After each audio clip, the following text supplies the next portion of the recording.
están? Que Dios les bendiga. Bienvenidos a Hablemos. ¿Cómo están? Para nosotros siempre es un placer, un privilegio que me permitan entrar en sus hogares. Nunca me cansaré de decirlo con tantos canales que existen, cables y todo, que ustedes estén en Osana Visión. Y este domingo con Hablemos, y esta su servidora, gracias. Vámonos a la porción que siempre me gusta tener un poquito de referencia con los temas que voy a tocar. Esa porción bíblica que dice en Mateo 5:9, dice: bienaventurados los pacificadores, porque ellos serán llamados hijos de Dios.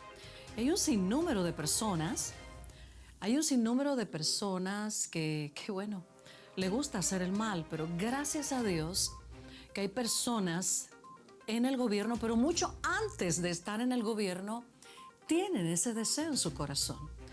Quizás nunca lo escucharon, la palabra pacificadores, pero sí buscan el bien del semejante.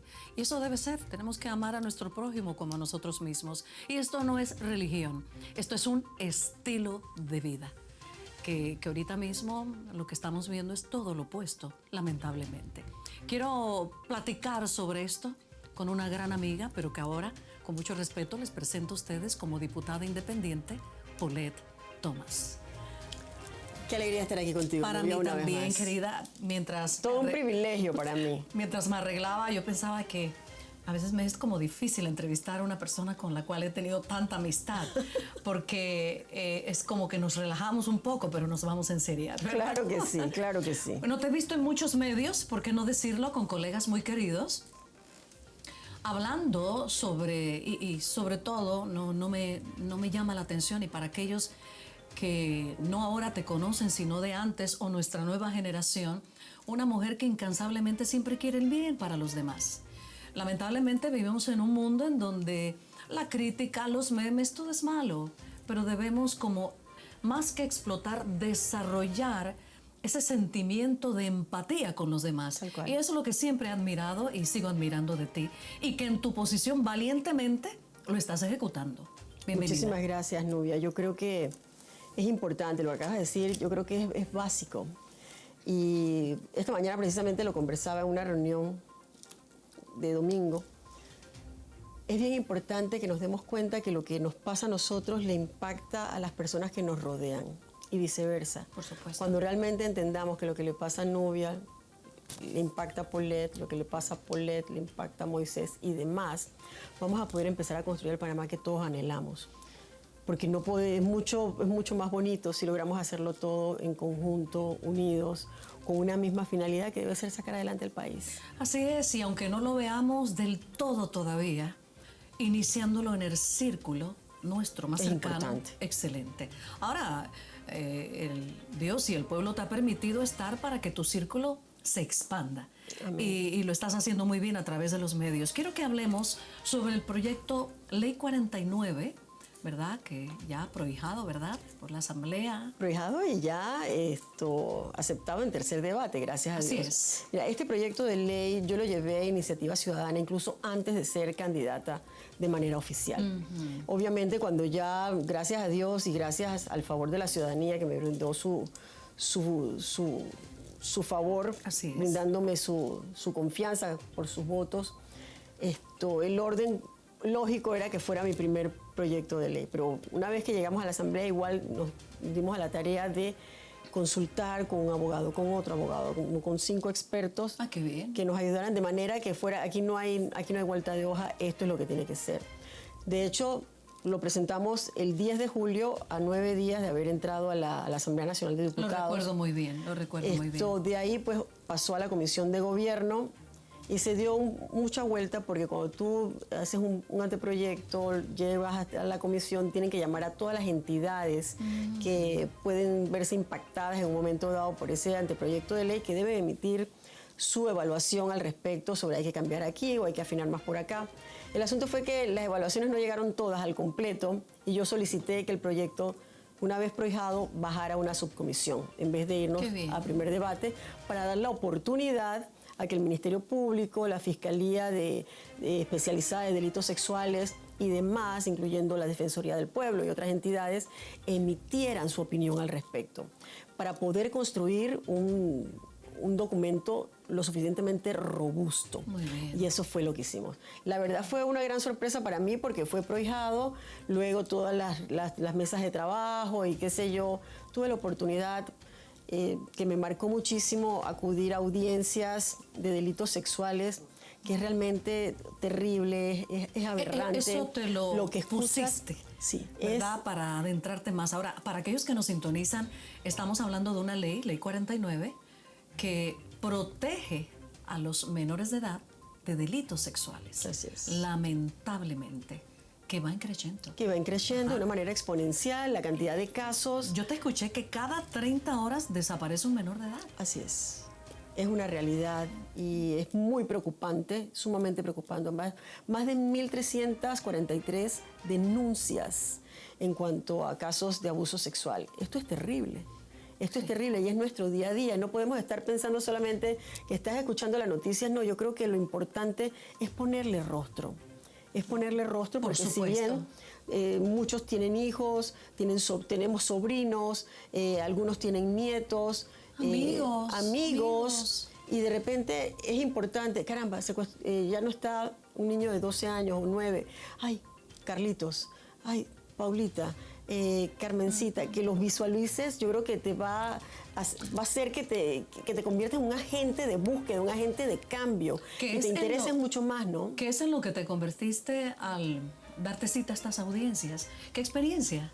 Fíjate que devastador, es muy, muy triste. Cuando salía, hablaba con las fiscales, le digo, no sé ustedes cómo soportan, cómo ponerle pausa a esto y no llevártelo a tu casa, porque recuerdo la primera vez yo salí devastada, llegué a mi casa, ya en la noche, ya cuando me fui a acostar, y Dios mío, rezando por Dios, ¿por qué siguen pasando estas cosas? Entonces son llamados también para apoyar, para ayudar y para que cada quien haga lo propio desde su trinchera.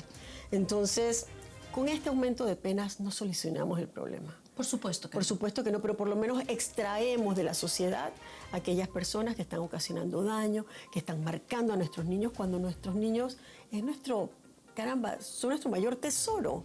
Son nuestro mayor tesoro. Y es terrible que a la fecha, hoy día, la pena máxima para violaciones de niños y niñas es de 12 a 15 años.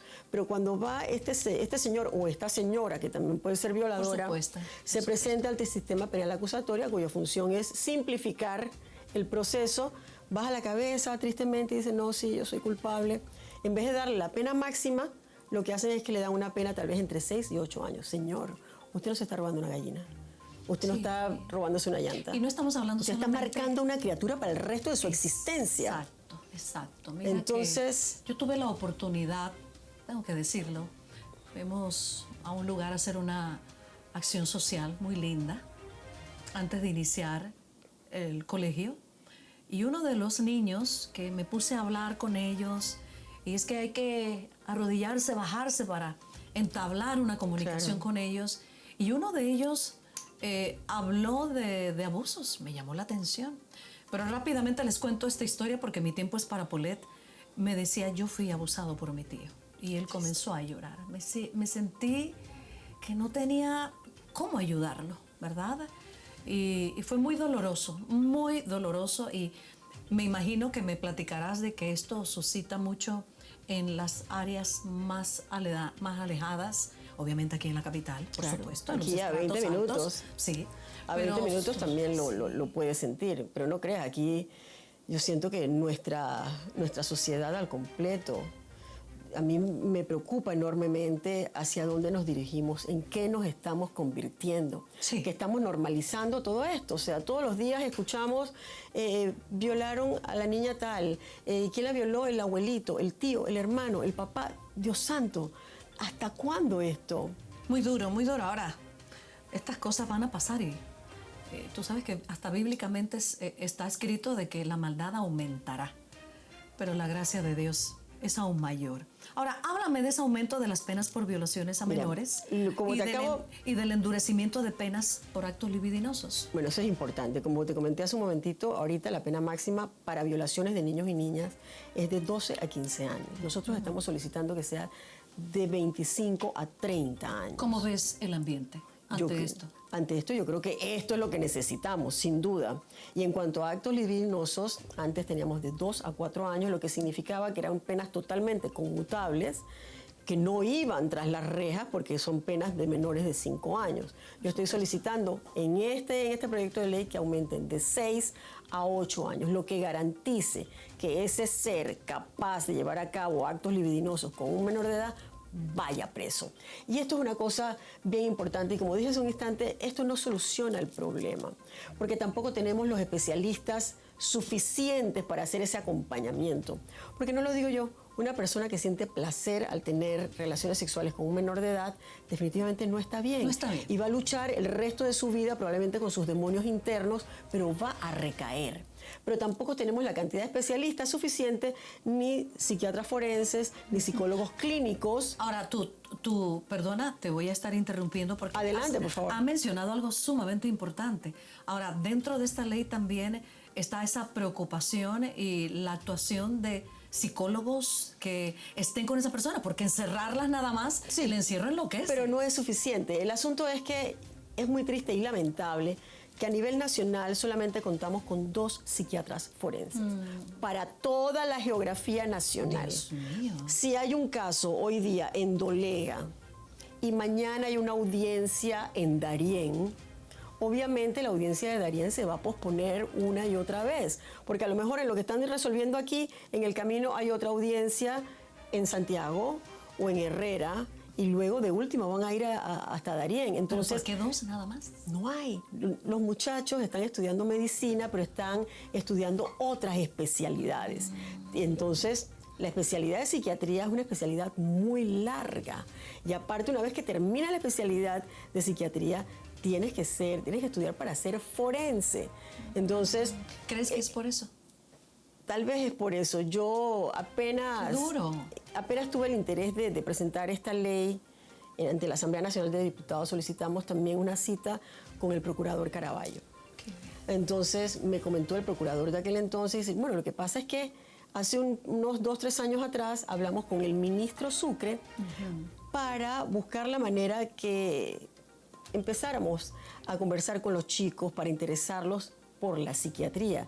Y ellos se comprometían en un momento a poder sufragar los gastos de esa subespecialidad. Qué bien. Pero a la hora de la hora el ministro dijo, caramba, no, yo los necesito para nefrólogos, los necesito para esto, para lo otro, y quedó en stand-by la psiquiatría. Entonces eso es triste, es muy triste, y ahí cabe el espacio de otro de mis proyectos de ley, también prohijado ya. Ahorita, según la ley manda, si el perito no puede presentarse a la audiencia, puede rendir su testimonio por medio de las plataformas que todos utilizamos ya, que se hicieron cotidianos a partir de la pandemia. Pero queda siendo potestad del juez o la jueza si lo acepta o no. En este otro proyecto de ley que ya fue prohijado, yo lo que estoy solicitando es que no tenga que ser potestad de la jueza o del juez, sino que simple y sencillamente se pueda hacer de manera virtual. Qué bien, vaya. Para qué facilitar un poco y también para impedir que esa mora judicial que se sigue posponiendo y se sigue posponiendo y se sigue posponiendo. Muy cierto, muy cierto. Entonces, hay toda una serie de aristas en este asunto que tenemos que ver con guantes de seda. ¿Sientes apoyo? Por supuesto que sí. Te voy a ser sincera, al momento que fui a presentar lo que hoy día es la Ley 49, el día que fui a buscar la firma de colegas para que me apoyaran con el proyecto, de todas las bancadas, tanto Cambio Democrático, Qué bueno. Panameñismo, RM, PRD, Molirena, todos, incluso Vamos, obviamente. Pero qué bonito, o sea, poder tener ese concurso de todos, ese afán, y me decían, caramba, esto es por los niños, si te la tengo que firmar 3 veces, te la firmo 3 veces. ¿Y qué pasaba antes? Yo creo que antes cada quien presentaba sus cuestiones y se acabó, ¿no? Entonces yo creo que es importante también emitir ese puente de confianza, porque hasta hace un tiempo en la asamblea era nosotros los buenos, ustedes los malos, y eso no está bien. Todos fuimos electos, algo vio en cada uno de nosotros la ciudadanía para darnos su voto, para hacer su voz ante la Asamblea Nacional de Diputados, y todos estamos de manera igualitaria para hacer un servicio al país. Son los padres del país. Ahora, escuché algo bien interesante que fue el registro público de ofensores sexuales. Es que todos mis proyectos van concadenados. Sí, sí, sí. Y ese es otro asunto, porque el registro de ofensores sexuales es ley de la República ya. Pero cuando se hace ley, en el artículo 13 y el artículo 14 hay que tomar en consideración la protección de la identidad del ofensor. ¿Por qué? ¿Por qué? Entonces estamos defendiendo al victimario y mientras tanto la víctima, ¿qué tal? Y se pierde la esencia real de la creación de este listado de ofensores sexuales. ¿Por qué? Porque esto debe ser una herramienta de prevención para poder ubicar dónde están esas personas que han sido halladas culpables por estos deleznables casos e impedir que vivan cerca de una escuela, impedir que vivan cerca de un parvulario, impedir que vivan cerca de una iglesia y demás. Bueno, en el caso que salgan, entonces que cambien de domicilio. Sí, tal cual. Y no estoy inventando ni el agua caliente ni el hilo negro, es una realidad. En Estados Unidos es público. Sí, lo he sabido. Es público, pero no solamente es público, sino que cerca de las escuelas colocan estas gigantografías impresionantes con sus caras. Aquí lo único que estamos pidiendo es que sea público. Eso sí. Ahora, ¿los derechos humanos no se meten en eso? Bueno, en Estados Unidos es público, hay otros lugares donde también lo son. Pero a eso es a lo que voy. Tenemos que ser muy responsables con el uso de esa información, porque no podemos acabar con la honra de una persona con la mano en la cintura. Eso no está bien. Y es lo que está pasando, y lo que pasa hoy día a día en las redes sociales, que con la mano en la cintura pueden destrozar la honra de cualquiera, ¿no? Y esa es otra historia, ¿no? Esa es otra historia. Está difícil esta situación, pero no imposible. Ahora, hay unos que salen, de verdad, decididos al cambio, ¿verdad? Claro. Y para ellos entonces debe haber una protección. Debe haber una oportunidad. Exacto. ¿No? Debe haber una oportunidad. Yo creo que todos caemos, todos nos podemos levantar igual. Claro. Y lo importante es levantarte con la mejor de las esperanzas y queriendo salir adelante con la frente en alto y tratando de ser una persona valiosa para tu comunidad. Entonces, es sumamente importante que veamos todo esto con la gran relevancia que requiere. Entonces, desea fortalecer este sistema de notificación de emergencia, la alerta Amber. Por supuesto, mira, Nubia, hace 2 semanas yo estuve en Puerto Rico conociendo un programa piloto que se desarrolla... Fuiste especialmente para especialmente a eso. Un programa de prevención de secuestros, de prevención de manipulación de niños y niñas. Y cuando yo estaba en la última reunión, sonaron todos los teléfonos. Éramos solamente 3 personas que íbamos de Panamá, los 3 teléfonos que no eran del área. Los del resto sonaron, los nuestros se demoraron unas fracciones de segundo. Pero la información era tan completa que es imposible que tú no te sientas como un agente de búsqueda también y empieces a hacer lo propio. Ese es un servicio gratuito. Tú no tienes que pagar por eso, no tienes que inscribirte. Pasa a todos los teléfonos, a todos los teléfonos celulares que estén en ese momento en servicio. Esa alerta Amber, mi querida Nubia, no pasaron ni 40 minutos y el niño apareció. ¡Qué bien! El niño apareció. O sea, ¿coincidió con la reunión de ustedes? Increíble, increíble. Todo el mundo, alerta Amber. Yo dije, ay, Dios mío. Yo me quedé ya angustiada y de repente veo, y al rato cuando ya me llevaban rumbo al hotel, la notificación apareció. Gracias, Dios. Quiere decir que, bueno, y también la nuestra, que de verdad le falta, ¿verdad? Le falta. Dan la notificación, pero también, por favor, díganos el resultado. Pero es que, espera, la alerta Amber como tal, que se hablaba ya de hace mucho tiempo, porque creo que en el 2021, en el gobierno del señor Cortizo, se firma el asunto, el compromiso de la alerta Amber, pero no es hasta la desaparición de la niña Kai, que desapareció el 24 de diciembre del 2023, que su madre tenía que entregarla a las 6:30 de la tarde en el cuartel de policía de Boquerón. Nunca apareció, ella se evadió con la niña, el pobre papá, 24 de diciembre, yo creo que las autoridades están más preocupadas de irse a su casa, comer su arroz con guandú, su pavo, su tamal, Muchos. que apoyar a este pobre hombre que estaba desesperado. Por favor, acompáñenme a la frontera. Y el hombre solo pidiendo copia poder ver los videos. 24 de diciembre, nadie le paró bola. Y realmente la alerta Amber para Kai se da a conocer de manera tardía, por eso fue el 24 de diciembre, es enero, febrero, No, hombre, marzo. no, No no, puede no, no. ser. Ahora, como te dije antes, platicando antes, porque siempre uno conversa con nuestros entrevistados, ¿cómo es posible que 50 millones para que esto funcione? Yo creo que con la buena voluntad de las telefónicas Por supuesto. se puede allanar gran parte del camino. Y ellos tienen que entender que esto tiene que ser parte de su responsabilidad social. Porque así como nos atiborran todos los días con el nuevo plan, el nuevo sí. dispositivo, que hay otra vez, y te llaman, ay, que mira, no. Así como ellos tienen nuestra información total. Es que más igual importante una vida. Es más importante una vida. Y más supuesto. importante la vida, sobre todo, de un niño.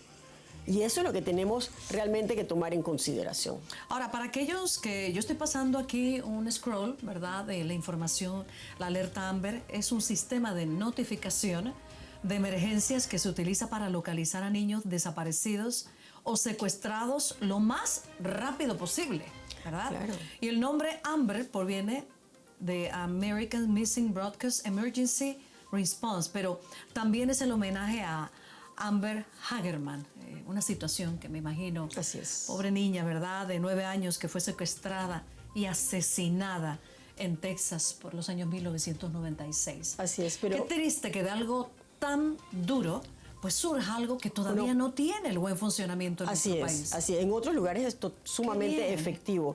Pero también aquí se da esa alerta Amber con la niña Kai y luego se da un triste caso que aconteció en el área de Curundú. Un chico de 15 años que desaparece, la madre da la alarma y también se emite de manera tardía la alerta Amber. La mamá dice, era un niño con discapacidad auditiva, y la mamá decía, es que él tiene unos amiguitos en Curundú. No, pero es que él no ha sido privado de su libertad porque el celular, la señal del celular, él se sigue desplazando por varias partes de la ciudad y la tarjeta del metro la estaban utilizando. Dice, no, es que nadie lo privó de su libertad, él se evadió de su casa. No, mi hijo, no, de ninguna manera. Vayan, por favor, a esa área. No le hicieron caso, y cuando finalmente fueron, fue demasiado tarde, porque ya el niño había perdido la vida. Sí.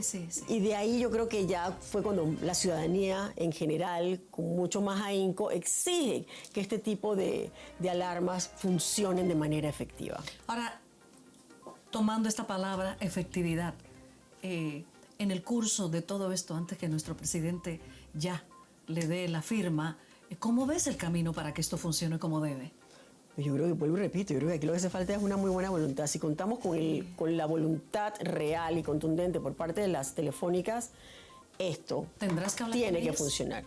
Es muy triste que cuando se dieron las mesas de trabajo, las telefónicas no se hicieron presentes. Ellos tenían que estar ahí sentados, dando a conocer. Mira, Nubia, 15 días antes que se diera a conocer la pandemia, que se declarara la pandemia en el país, yo estaba en una reunión en el Ministerio de Gobierno como vicepresidente del Grupo Iniciativa por la Paridad. Y estábamos hablando precisamente de los famosos brazaletes que han sido, se cuenta, se dice hasta ahora de vez en cuando, sí que no.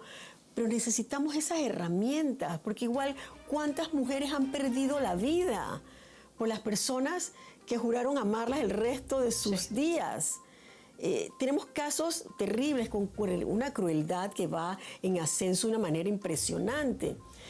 Y ahí todo el día estuvimos reunidos, éramos como 30 o 40 personas, salimos de ahí sin nada definido. Tenemos que concretar. Qué duro. Pero es que esto también tiene que ser un llamado a las mujeres que ya se encuentran en violencia en sus hogares. Tal cual. Porque si ellas determinan seguir viviendo con el que les da el pan, ¿cuándo vamos a terminar esto? Me acuerdo muy bien hace años, trabajando para otro canal de televisión que abordé este tema en una investigación, guardar la misma vestimenta con que lamentablemente fueron violadas. Todo un desarrollo de hechos que ellas deben conocer si ya viven en violencia. Claro. Yo pienso que todo esto es una educación, Paulette. Es educación, educación y educación. Que Dios te dé fuerzas para darle, porque la gota orada la roca. Es que es así, e igual necesitamos necesitamos que los niños entiendan y tengan el conocimiento, que sepan discernir entre una caricia amorosa de un familiar, una caricia amorosa de un tío, de una tía, de su prima, a una caricia que trae detrás otras situaciones. Y ¿no? esa caricia va mucho más allá a algo que le escriba muy lindo. Qué duro. Así es. Qué duro, porque ahora tenemos esto que pareciera que lo manejamos, o que la juventud, los más jóvenes que nosotros, con los ojos cerrados lo manejan. Los bebés lo manejan, Así saben. es. Pero aquí está el asunto, que se dejan convencer, ¿verdad? Que sin ropa, que dejándose ver, que es una situación que no desistas. No, de ninguna desistas manera. en ningún momento, y que por eso te pregunté del apoyo. Me gustaría que dieras un mensaje, ya en tercer debate, siendo ya prohijado esta ley 49 y esta alerta Amber, y todo el peligro inminente, la edad de las víctimas, todo esto que es toda una caja de Pandora, pero muy buena, ¿verdad? Es así. Que le digas y aproveches la oportunidad que te dan todos los medios, y el nuestro también. Yo creo que es bien importante, usted, madre de familia, tía, prima, mujer, que tal vez como yo no tienen hijos, pero tenemos esa sensibilidad. Todos tenemos que cuidar a nuestros niños. Usted, mamá, que es importante que usted hable con sus hijos y les explique que hasta dónde, que sí y que no. Hay una obra de teatro que se llama Despertar de Primavera, que se desarrolla más o menos en 1821, más o menos cuando se dio nuestra separación de independencia, más bien dicho, de España. Y esa obra, Despertar de Primavera, es el despertar de las hormonas, ese despertar cuando uno empieza ya a interesarse en los muchachitos, y los muchachitos empiezan a interesarse en las niñas. Y que resulta que en 1821 nadie hablaba de lo que pudiera suceder al iniciar una vida sexual de manera temprana. Y ahí se da el caso de un embarazo no deseado, y una niña que pierde la vida al tratar de no tener ese bebé. Entonces, ¿por qué tenemos que llegar a eso? Parece mentira, estamos ya en el primer cuarto del siglo XXI y seguimos estando en las mismas. Tenemos que hablar, tenemos que darle información, de que los niños tengan la confianza de referirnos a nosotros como adultos para darles una guía. Y ellos necesitan tener ese conocimiento. Hágalo de manera primaria en su casa, que es el mejor lugar. Y luego también que se vaya cimentando en la escuela. Pero lo primero que tenemos que hacer es generar esa confianza en nuestros hogares. Paulette Thomas, diputada independiente, apasionada por este tema. Gracias, Paulette. Hombre, gracias siempre a ti, aquí, Miriam. siempre tendrás un espacio para que hablemos. Claro que sí. Que nos quedamos cortas, ¿verdad? Siempre es un gusto poder tener personalidades, y sobre todo del ámbito nacional, preocupadas por el bienestar de los más vulnerables. Hablar de virginidad es tema de mofa, de burla. Ya las niñas no quieren que las etiqueten como tal, quieren demostrar. Hay un trabajo grande de la familia. Aún los jóvenes necesitamos definitivamente tener un conocimiento de Dios, de las Sagradas Escrituras en nuestra familia, orar juntos, que su hijo no parta sin que usted lo bendiga. Y bueno, soltarlo y seguir orando, y que tenga la educación.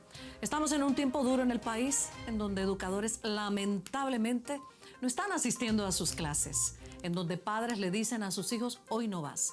Por favor, pensémoslo bien, porque todo esto es a lo que hemos llegado. Violaciones, situaciones duras, pero gracias a Dios que se levantó una mujer, y no tan solo ella, sino un gran grupo de personas para apoyar la Ley 49. Que Dios les bendiga. Gracias a todos por permitirme hablar de este tema con Paulette Thomas, diputada independiente en la Asamblea Nacional en Panamá. Les bendigo.